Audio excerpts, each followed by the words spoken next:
Okay, and now it's time for the Legal Minute from Martin Harding and Mazzotti at 1-800-LAW-1010. Hey, Paul. Good morning. Good morning. It's Mary Sensi. Mike is on vacation, so it's just you and I chatting. How are you? I'm doing okay until we start talking about this question. And I can't imagine that there's an answer about how David Sweat could plead not guilty.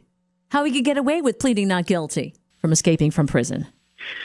Right, because they sort of found him out of prison, right? So, Yeah, I mean, it does seem like they kind of got him on that. But it's a procedural piece. But pleading guilty, it's not so much a declaration of innocence, but it's really rather a procedural step in the process of.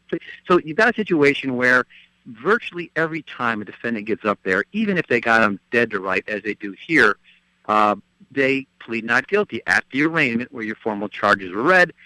And it always feels like, come on, are you serious? I know, like he wasn't sleepwalking when he left. Right, and he wasn't in the prison. So, I mean, by definition, escaping is... they should have him. So I would say that wow. I've seen a few times ever, in a courtroom where the guy gets arraigned and they read the charges and he says, I plead guilty. But that's usually when the deal has been worked out ahead of time between the prosecutor. But at this point, Sweat just kind of, what you want to do is you want to see what evidence is against you. But he is already there for life. So this is going to, I guess, they're going to tack it on at the end. Yeah, so exactly. He's already in prison anyway, but we want to see some sort of justice or him to be held accountable for what happened. We do. And for him to sit there and say not guilty, it's just a slap in the face. But that guy has, he's been continuing to deliver that to the public. But his time is up. He's got there's no more running.